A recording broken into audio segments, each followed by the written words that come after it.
another episode of W.K.H. I am your host, Edwin Perez. I have Araceli, aka Selly. Everybody knows you for Selly, even the family. Yes. That's cool, Araceli. You're the first Araceli I've met, and then it's funny, like right after I met you, I just started so many Sellys. Really? Yeah, like it's so weird. That's like the weirdest thing ever to me. Yeah, I see that. Yeah, they always spell it differently too. Lo Boricua, you guys, the Cubans add a Y. Yes. You know what I mean? The Puerto Ricans, you guys put the I in there. Right. It's cool to have you on here. I've been wanting to have you because she is in the process of doing psychology, so studying the mind, studying human behavior, as well as a full-time mom, Yes. as well as fitness. Just like you told me yesterday, you weren't really trying to like do too much because I guess you get too much attention and not the way that you want it to be. Mm-hmm. At least from social media, yeah. What do you mean? From like fitness industry, like, sorry, not fitness industry. Being in fitness, like, that's good. I don't have no issues like with like sexual harassment or nothing, or nobody be being weird or nothing. Yeah. I get looks, but it's not like that bad. But for yesterday, I was just saying that I didn't want to continue doing Instagram like fitness and stuff. For me, just personally, I just the goal is like to get popular or to get viral and stuff. But I don't really want to get viral. I don't want to like deal. I don't know if I can deal with like the negative part of being social viral. media. Yes. No, yeah, that definitely comes hand in hand with it, and if you don't know how to handle it properly, it can definitely get to your head. Yeah. Absolutely. Could be a lot, yeah. I mean, I still applaud you. A big reason why she is a guest today has a lot to do with the fact that it's just that trifecta right now, right? A lot of women say that they put some of their things aside because of their children. Other women, it's just, I'm not saying it's an excuse because by all means, some women do full-time moms and that's kind of what their goal is in life, which is beautiful, raising a family. I just find it amazing that you're able to kind of play these different roles as a person, as a young woman. I mean, you're what, 21, 22? Yes, 21. 21. When I was 21, no thoughts of a family. The thought of having a family scared me. I had $50 in my back pocket ready to go for plan B in case, like, I was ready, dude. Like, you know what I mean? Yeah. But all jokes aside, I mean, how do you find, I want to kind of at least tell us a little bit about what goes through your mind when you try to play these different roles. Like, what's your motivational factor? My biggest motivational factor is obviously my son. Obviously, like he helps me definitely push every day. I would say like how I handle it is just more like I just take it day by day. I'm a big like agenda person, reminders person. Like I have a bunch of stuff in my reminders of everything I need to do every day, every week, every month. I just keep track of everything and I just take everything a day at a time. So like I don't try to think too much about the future. Just doing it. Yes, just getting it done. Yeah. Because if I sit there and I think too hard about like how much stuff I'm doing or like just get too into it, then I'll get like anxious and then I'll be like, but that's that what do they call that when we used to work together? Paralysis due to analysis. You know what I mean? Where you're just like so caught up with so many moving pieces of the big picture that you just like, somebody made this. So to me personally, that's one thing why I love Kat. She makes complicated things seem super simple. And it kind of bothers me in a way because I'm like an intellect and I'm like, I like to dig deeper into things. And she's just like, oh, it's just this. And I'm like, yeah, I guess. So like when somebody told me one time, somebody said, how do you eat an elephant? Have you heard that before? How do you eat an elephant? one step at a time. Right, one bite. It, literally, that's the answer. It's like one bite at a time. So, and then to me, it kind of simplified it so easy. I'm like, it is that simple. Right. Like, it is just getting situated and realizing, like, instead of worrying about what million things I need to do to get $1 million, let me just focus on my first dollar. Right. Then the next $10, then the next $100, and then you kind of compartmentalize life. Right. So you've made a big today I really want to harp on two big things, which is one, kind of like the motivational factor and how you kind of juggle these roles, right? But on the other sense is like the relationship aspect of it. I think a lot of people nowadays, and it's great that I can talk to you because I'm in a relationship. So it's not like, and anybody that knows me knows my relationships don't last that long. Like, Yeah. at least they didn't. This is the longest relationship I've been. Do you think being in a relation, like what part of being in a relationship makes it a little tougher for you as an individual? And then what part do you feel like really pushes you and makes you better? But the hard thing about it is just juggling the time, juggling school from gym to my son, spending time with him, and then cooking, cleaning, and stuff. Yeah. It's almost like another thing that I have to cater to. Right. But it's obviously the best thing to cater to. It's a relationship. You got to pour into it. But yeah, it's like another thing that I have to juggle. So sometimes, yeah, it's a lot. But the good part about it is once everything's like, one is he's very understanding. He knows, like, he has so much stuff going on, and then I have so much stuff going on. And then at the end of the day, we just come back to each other and we're like, oh, this will happen, this will happen. And we just get to like diffuse with each other. And then just, it's so good to have him to rely I like on. that you use that like term, like diffuse with each other, because I think that for a big part of my life, and even in my current relationship, it's the opposite of diffuse. I feel like the partner is the one that has to deal with your bullshit in a way, and even though that's partially true, it shouldn't have to be that way. Like you should be able to diffuse with your partner. Your partner should be the one that you could like that can calm you down Right. without telling you to calm down. With that being said, I think that I had a struggle with trying to vent to my partner without getting upset at my partner for not understanding. That was a big issue for me because it was like I would vent and they don't get and my girl doesn't get the point. And then I forget that the point of venting is just to let it off your chest. It's not to invoke any kind of like pressure or like anger towards your significant other, because if anything they take your crap. If you had a rough day at work and you got to come complain about it to your partner, you shouldn't get mad at them because they don't understand. Right. They're just there to hear you out, not to necessarily solve the problem. Exactly. So I've seen you and my brother make a huge like change in your relationship to a maturity level. Like, I'm not gonna say much, but y'all were wild. I know. Y'all were wild. Y'all were like a young toxic couple, and I'm here like and I've always liked you. It's just I'm like, why are y'all always arguing? Everybody would be like, where are they at? You already know where they're at. Compared to now, I know for a fact that your kid, I don't want to say kid. I don't like that word. I guess your child. I guess that your child played a huge part in like the growth. Yeah. But besides kind of the obvious, or tell me something that people may not be seeing on the inside. Well, you guys definitely met me.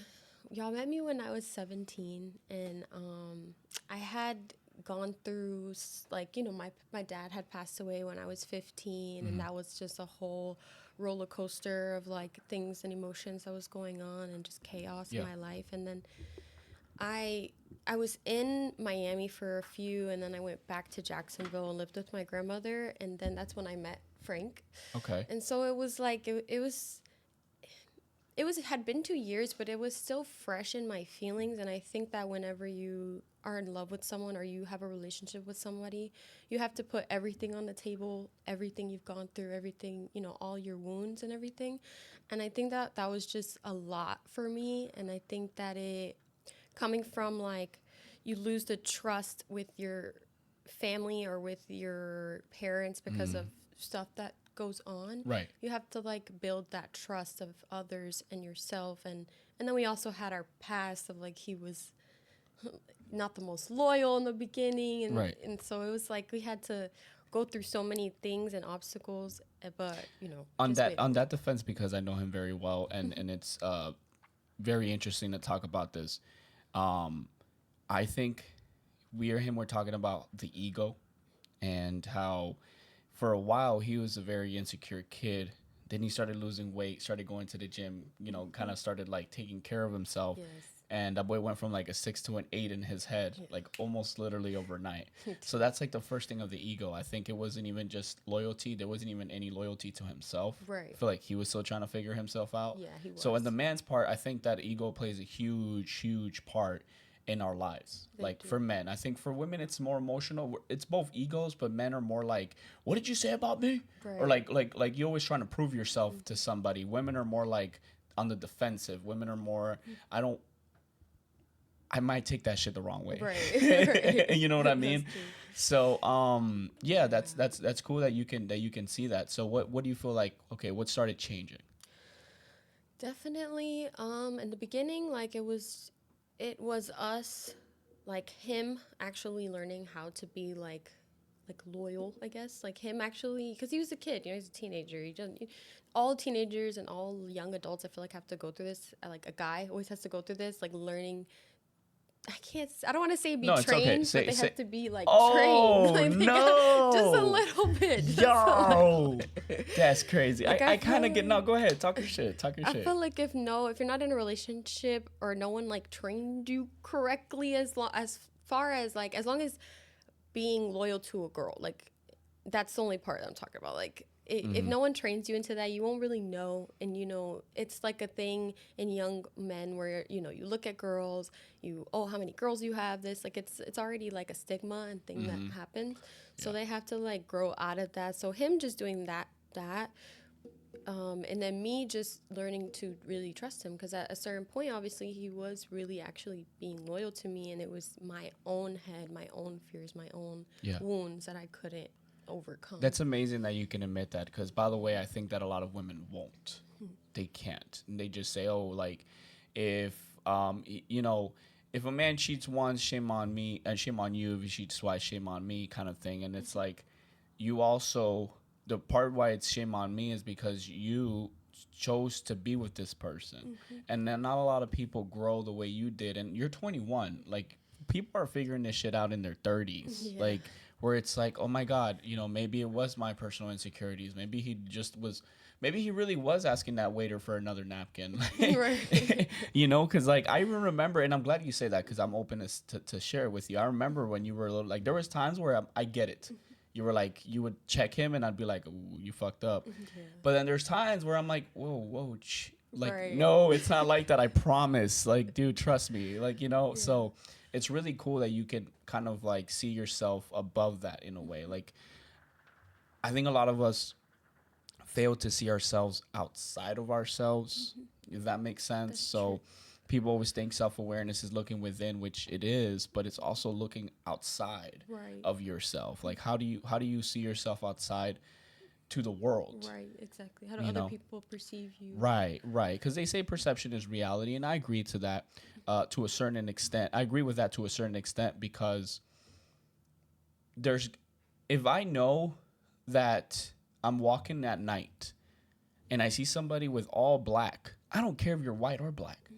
If you're wearing all black at night, I'm gonna be suspicious, Yeah. regardless of your skin color, your age. Maybe not a geezer. If a geezer, like, you know, with a walker at night, I'm like, all right, sir, he's just cold. You know, his bones are frail. Right. But I'm just saying, like, that doesn't necessarily. Maybe you're just a night watch. You're literally taking care of the neighborhood watch, and or you're just jogging at night and you're trying to lose weight and you're trying to go through this journey, and then I'm the asshole for thinking that you're Right. freaking trying to mug me. But that perception is partially a reality. So, do you think that the psychology helped? Like, you looking into psychology helped you in your relationship, or is that something that you kind of overcame on your own? Yeah, I think it did. I always like had seen videos and I did research like into healing myself, like and healing my own wounds. Because in the beginning, I was just don't trust anything, don't trust just having this guard over myself. And then I think over time of us just talking about it, and I've always been big on like self-diagnosing myself. I always kind of know when I'm messing up or when I'm I think not we doing all good. know, Yes. but we choose to not listen. Yes, that's so true. And I just chose to like actually take accountability and actually work on it. Like actually try to trust people more. Like it was something so deeply embedded in me, and I think I still have like tried to work on it now. Like it's not like fully healed, but I definitely gotten way better. But it was just more of it's like a mental note every time that I have the feeling of like mistrust. I had to be like conscious about it and actually like you said, get outside of yourself and be like, wait, but in a perfect world, if this was at the scenario or if nothing ever happened to you, would you still feel this way? You know, like you have to think of it like you can't just have your own traumas, your own Right. past reflect your Right. future decisions. You know, you got to change that. Absolutely. No, absolutely. That's very well put. I to me it was that book, The Road Less Traveled by Scott Peck. Very old book. I actually did, it was written in like the late '60s, and that book helped me understand who I am as an individual, because the book shits on you in the beginning, and because it starts talking about discipline, you're lazy. Yeah. You know, like you're lazy, you're not disciplined, and you did not have discipline. You had undisciplined. And then I'm like, I suck. And then it starts building you up. It starts with love. Like, oh, let me teach you what love isn't, so you can understand what love is. Right. And like that really stuck to me, because some things are like the opposite. Some people always try to do the opposite. And my mom always used to tell me as a kid, quieres llevar la contraria. You always want to do the contrary. You always want to do the contrary. So instead of trying to figure out the right thing, just figure out the wrong thing. And then it kind of almost clicks. Right. You're like, love isn't conditional. Oh, okay. So that means that you should love me regardless of what, like, because for a big part of my life, my biggest insecurity is my vision, because I can't control it. And a big part of my life is, will I ever really be with a woman that can understand that this is, you know, a progressing disease that could potentially end in full blindness? How do I know that I can trust this person? Like, like literally, how do I know that I can trust this person? And for a while, I tried to ignore it and look beside that and look for women that like probably would not look out for me if it came to that point. But because I wanted to ignore it, like, and my ego is like, nah, you're good, bro. You'll do that shit on your own if you have to. It doesn't matter. Fuck that. You don't need nobody. And you start looking for the wrong kind of women. Yeah. Not the woman. And I've always said this, and I say this to Kat all the time. It's the fact that Kat wasn't the girl I wanted. It was the girl I needed, because it helped me, like you said, train, right? You had to train your dog. She had to train her dog a little bit, right? Because you know, I guess I'm just not. My mom always used to say, I'm not vaccinated. You know what I'm saying? I'm out there freaking, you know, doing my thing. And she knew that about me, and she accepted that about me. And when a woman says, I'm not going anywhere, I'm not trained for that. I'm used to be like, hey, look, it's over. And you cry and you leave. And it's like, she'll be okay. She'll find somebody else. And you've seen this. Yo, I'm going to make this a public thing. My last 4 exes, as soon as after I break up with, I'm like, good luck, Chuck. Bro, 4 for 4, straight up. 4 for 4 exes. After I break up with them, they get married and have a kid, or one of the two. 4 for 4 is crazy. Isn't that crazy? That is a crazy High school, early 20s, mid 20s, and then recently, which is like 27, like late 20s, before Kat. Like that, all of them got married kid, in that order. And I'm here like, dude, what? That's crazy. So, babe, if you're watching this, if we leave, we split up, you're gonna get married and just know that you're almost there. If it's not me, it's gonna be the next guy. So she's there. I'm done. No, but that's terrible. But seriously, I like that you can, as a woman, you can kind of break that down and be honest with yourself. Don't talk to me for a second. Talk to other women. What do you think women, and you could always tell us, well, I'm gonna flip the switch and I'm gonna go on men. But what do you think women can do better in relationships that you see nowadays they're not doing? The girls are right there. They're right there, don't they? This is hard. That's a hard question. For society, like, I just feel like society, normal relationships that I don't really see, because the relationships around me are they're all healthy. They all seem amazing. Like, everybody just gets Society along in as a harmony. whole. Yeah, But yes, society for as a whole. society, like, relationships, it's so Talk hard your to shit. say. Talk your It's hard to shit. say. You sure? I just feel like for relationships, it's all custom. Like you're with a specific person. They have specific wants and needs, and vice versa. So it's like It can what vary. works for you guys works for you guys. Like I like that. I can never really judge or say what a couple should do if the couple is okay with that. Like if that's what y'all want, then that's what y'all want. Like You're way better than me because I can say this shit. Look, man, let me tell y'all something real quick, bro. Because the thing for men, for me, first of all, that was beautiful, and I appreciate it. I think that was very great. Everything is custom made. Your relationship is custom, and what works for you works for you. What works for others may not work for you, but it works for them. So I like that, like non-criticize, non-judgmental, like looking at things for what they are. My only thing with men nowadays in society is back in the day, men were misogynistic, but men were also more men, masculine. They were more taking care of their family. One man's income was taking care of the whole family. Nowadays, some of these men want to act all masculine and crap, but they want their women to pay 50-50. Yeah, that is true. You can't have shit both ways. And it's like that misogynism, you know, can be referred to as a negative or as a positive. Misogynistic can be seen as, woman, get back in the kitchen and clean. Or it could be like, baby, I got your back. I am your protector. I'll guide you. And it's not misogyny. That's just called being a gentleman. It's called being a man, handling your business. You know, like you just said, if 50-50 works for that couple, that's great. But what I don't think is right is if he tries to be the man of the house, but she's paying equally as much as you do. So if y'all wear pants, y'all wear them together. Right, You know, there right. ain't no pants in the house. And then, you know what I'm Right. saying? Like, it's, I was reading this. I wasn't reading. I'm sorry. I was watching this pastor talk about how women need to be more submissive, and then he started going on women like, don't confuse submission with just like being a slave. You know, that doesn't mean you have to do everything this man says, and submission just means the respect that this person deserves. Be a woman worth submitting to a man that's worth submitting to, because that's the other thing. And he flipped the switch on the men. He said, men, don't think that every woman needs to submit to you, only your woman. And if your woman submits to you, you have to be a man worth being submissive too. Right. How you gonna be submissive? Oh, he worked part-time at GameStop. I'm submissive. No, it's not just about the job. Like, what is he doing for you? Right. You know, what is he making you feel better? Is he pushing you to be a better woman? Is he gonna be a great father to your children?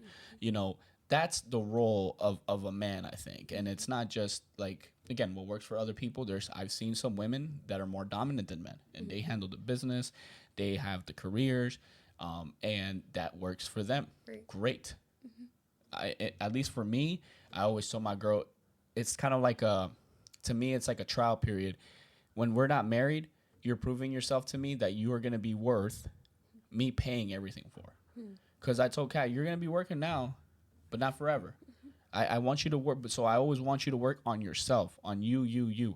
I don't need my woman to clean, cook all the time. I just need, because I can pay for somebody else to come do it. We literally hired a cleaning lady the other day. So I'm like, that's always been the man that I've always wanted to be. To my mom, I've always told her, she's like, you got to learn how to do this, and that. I'm like, or I can learn how to make a lot of money and pay somebody else to do it. You know, and I don't see anything wrong with that. It doesn't make me any less of a man. My friends in Tampa joke about it. They're like, oh, he probably paid somebody to change a light bulb. And I was like, chill out, bro. Not that much. You know what I mean? But yeah, man, I think that if you want to have that like Andrew Tate mentality nowadays of like, oh, you know, she's beneath me and this and that. Andrew Tate's also a multimillionaire who is actually pretty healthy, and he can have that right in his world. Does that make sense? All these Andrew Tate followers be cracking me up because half of y'all don't even look like him. Yeah. And you're like, yeah, that's how I'm going to be. I'm like, well, no. If you really listen to what he's saying, change your life, change your attitude, make some money, and then you can do that. Yeah. So if you want to have multiple wives, and that's like your goal in your head, all right, go to one of these European countries that lets you do that and have a lot of money so you can afford a lot of wives. But you think you're going to have all these wives and they're all going to work for you? No. Right. You got to twist it. They be trying to have all the perks without the work. Yeah. Speaking of all that work, how's the gymming going? What inspired you to start that gym journey? So what inspired me to start the gym was I had just had my son. He was a little newborn, and yeah, that baby fat. Yeah. Well, it was like Frank was my partner Frank was getting back. He had already been in the gym at this point for like I think a year or so, but it was just I just needed something. Like I think I was not dealing with postpartum, but I was dealing with Oh like wow. just needing something in myself of Mm. not just being a mom, but sorry, not just being a mom, but being me. Like what do I want to do and how could I serve myself Yeah. basically? And I was like, I've always loved the gym and not loved, I've always liked the gym. And I was just like, I don't know, something was just going on in me and I needed something. And that was when we had all agreed for all the girls to go to the gym that first week. Oh yeah. Uh huh. Yes, that started then. I was just I needed something. So we did that and it went really good. It went really well. I just fell in love with You it. were the only one that stuck through with Yes. it all the way We through. went for like months and then Yeah. yeah, that was like I was the last person. Me and Chriselle For a for a while. Yeah. while. And then yeah. But yeah, we that was really what inspired it. It was just I was freshly a mom. I needed Mm. something for myself Mm. and just to focus on me again. And that was the thing that I gravitated towards, and it helped me a lot. And once I started to actually learn about building muscle and how it helps the body and the brain and just in all aspects, I was just more in love with it because I love the brain. I love to make sure that I'm healthy on all accords, and that's like the best way, obviously, to Yes. lift weights and eat healthy and stuff. The journey to the gym was definitely very different. I talked a little bit about it with the episode with Frank, and it's just like to me, from the outside looking in, from somebody who didn't go to the gym like that, I was always like, screw those guys. They're trying to compensate for something. Hmm. And that was my way of making me feel better for not going to the gym. Hmm. When in reality, you start going to the gym and you're like, bro, they got to figure it out, bro. They got to figure it out. Like, I've never felt so better. Like, man, it's just like, I never felt that good. And when you get into that high, like, I never knew there was an actual high. Like that Yes. runner's high that they say, or like when you get Oh to the yeah. gym, Yeah. like I literally, when you ever driven somewhere and you kind of like, oh, I'm almost home. I forgot I was driving. Has that ever Yeah. happened to you? Yeah. That's kind of like that with the gym sometimes. When you get Yeah. just sucked in, you know your routine. So like, okay, we're doing lateral raises. Okay, we're doing shoulder press and we're doing bench. Okay, da-da-da. And you're Right. just going through it. And you're Zoned just going in. through it. Da-da-da. Next thing you know, you got one workout left, and you're like, oh Yes. shit, Yeah. damn, It's like where? like Wow, I was sunk, like literally sunk in. yes. So it definitely, you feel like it's helped you a lot, your confidence as a mom too. Yes, it definitely has. It's helped me confidently in all aspects. I'm not sure. Yeah, I guess as a mom as well, I feel like I like that that we can show Bubba's and Lazaro how to like get introduced to the fitness industry and like actually like lift weights and be healthy. Like I'm happy that he has us as those role models to do Yeah, that because I never had that. Like my parents definitely was not going in to the no gym. gym. Yeah, No. yeah, So I yeah, feel like it's definitely. cool. I want to see how he grows up and if he's interested in it. I'm pretty sure he will be because we're interested in it, but I don't I know. also think that knowing the kind of dad he got, he ain't Right. got no choice. Right, He ain't for got no real. choice. You Oh, you really don't like don't. it? Pick up another one.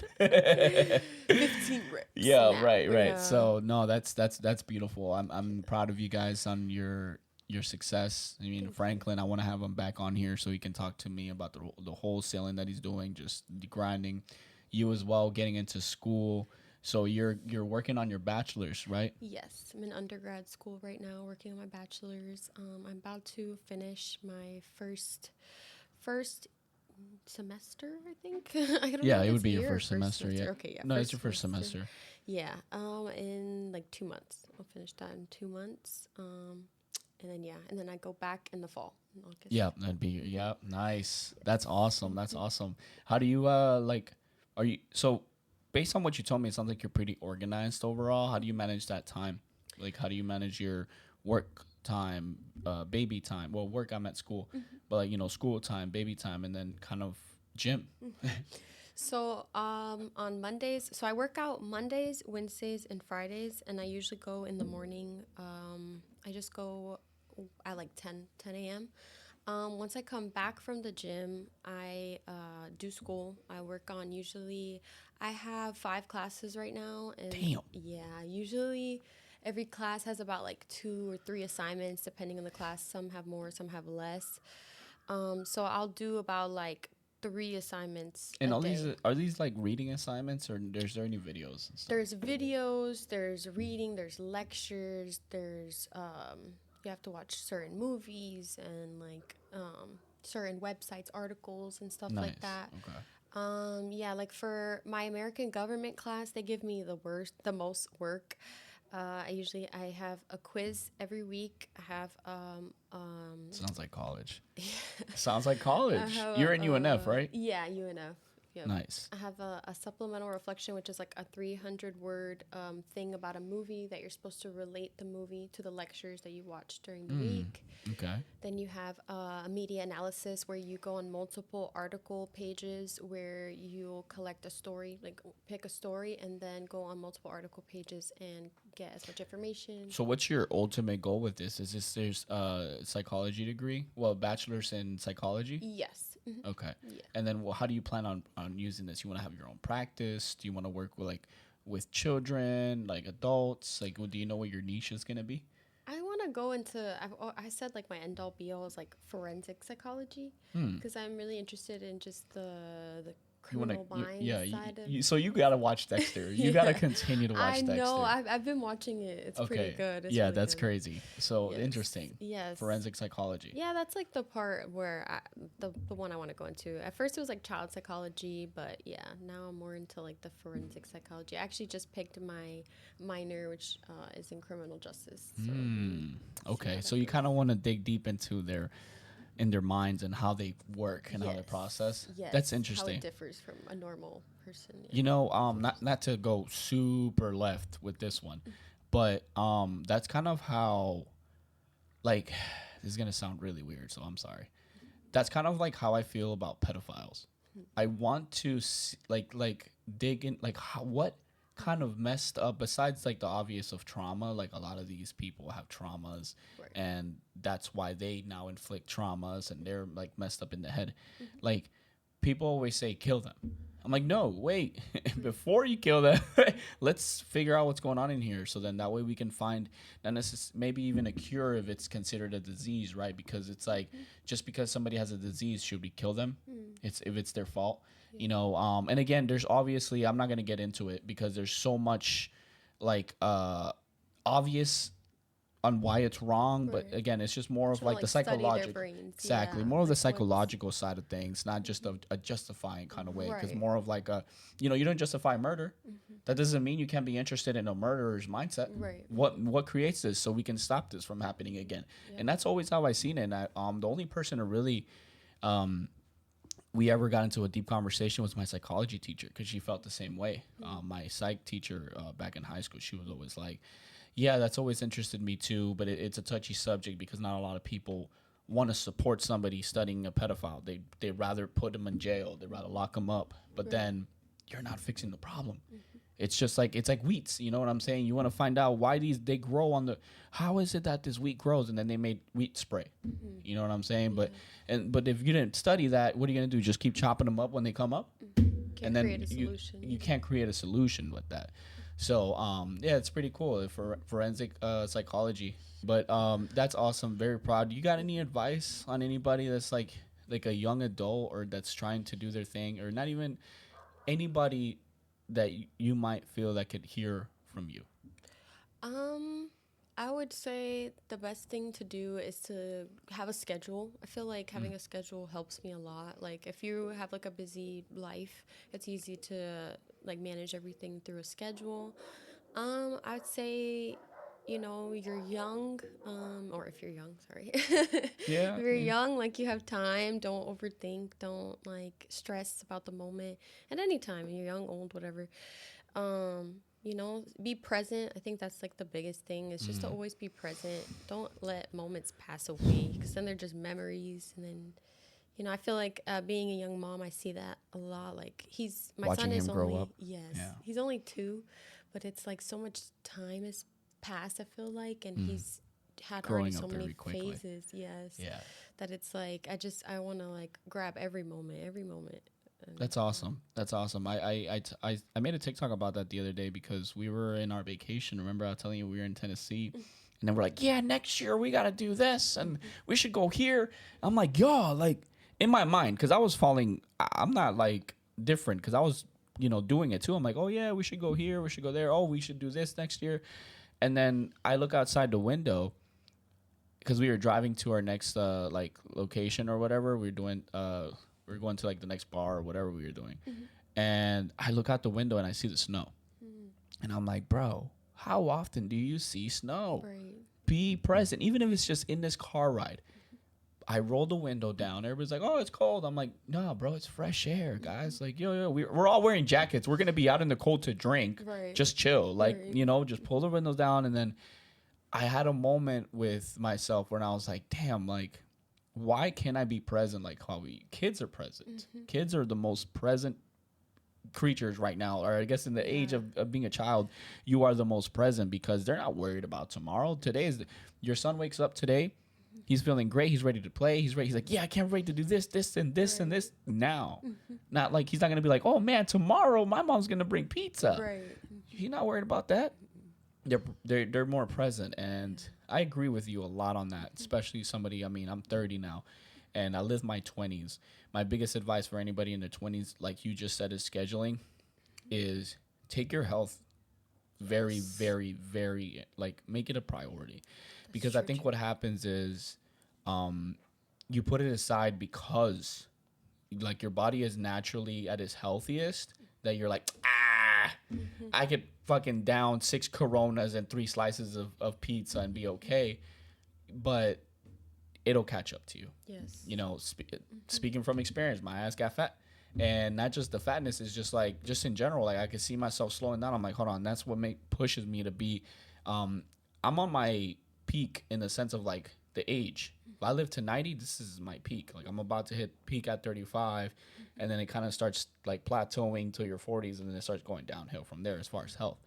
So take your health very serious. That is and definitely and I true. think with your relationship, find what works for you. Yes, that is true. We were watching a podcast yesterday, me and Frank, from the Diary of a CEO. I don't know if you have ever heard from him. Yeah. He was interviewing a woman that she's like a bone specialist. She specializes in like bones. And she was saying how like women, especially 1/3 of women, by the time they get to age, I don't know the specific age, but a certain age, like 50 or something, they break a bone, like break a hip, have a hip Oh, fracture. shit. Yeah, that bones are like people don't take bones very seriously, especially now. Like people are taking muscle more seriously. Yeah. They're trying to build, get big and stuff. Yeah.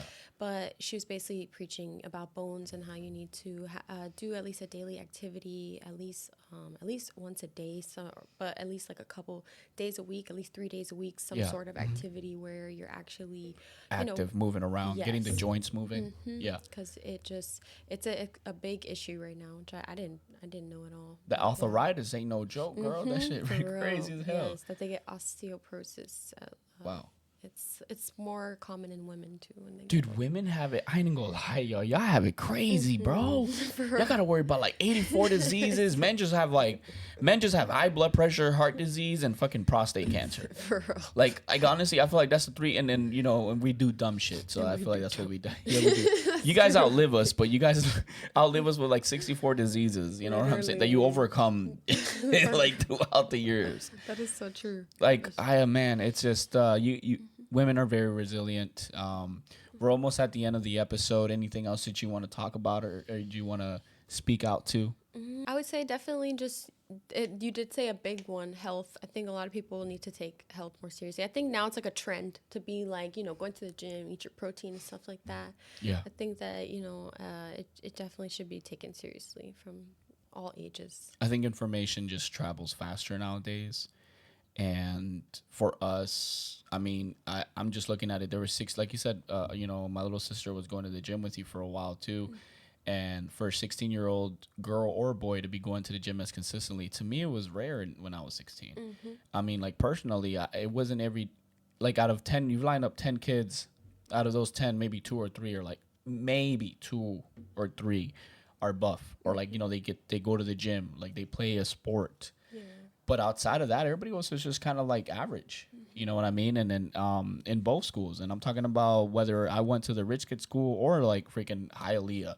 the same thing. And I do agree. I think it's becoming more and more.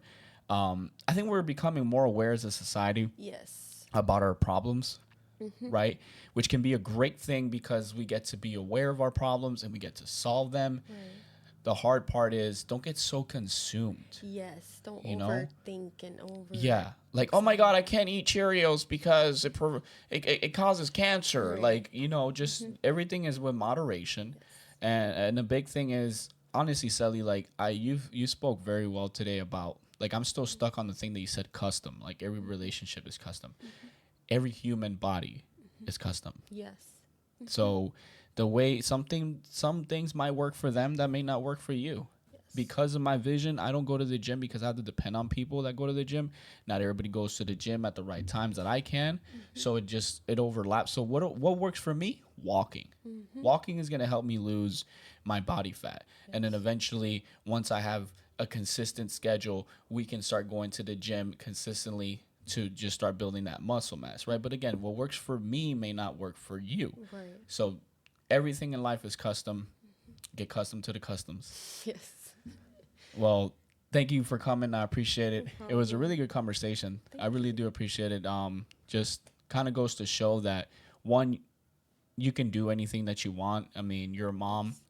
At the same time, you're building a career, and at the same time, you're building a healthy body for a you're building longevity. Yes. When you think about it, you're building a longevity. You're building healthy relationships with your significant other, his family, us, literally being a mom to somebody else that's not you, like, right? It's not, it is for you because you're happy to feed your kid and to watch him grow. But at the same time, it's very selfless because there's some moms that ain't shit. You don't just give them a tablet and be like, all right, Right. later. You know what I mean? You only do that when we're all in a group and you kind of want him to just be chill. But I don't see Bubba I see Bubba as being a kid. He's over there jumping on a trampoline, playing with car toys, and I don't see you being like the tablet parent. You know what I mean? And with the career thing, I hear a lot of women nowadays that it's like, oh, I had to put my career aside for my child. I disagree. I think that if you really want to do something about it, you can always make things happen. And you are here to literally show you're a physical manifestation of what some people want. Yes. So congratulations. Thank you. Thank you for joining us. And thank you guys for watching W.K.H Wealth, Knowledge, Humor. Till next time, I'm your host, Edwin Perez. Bye.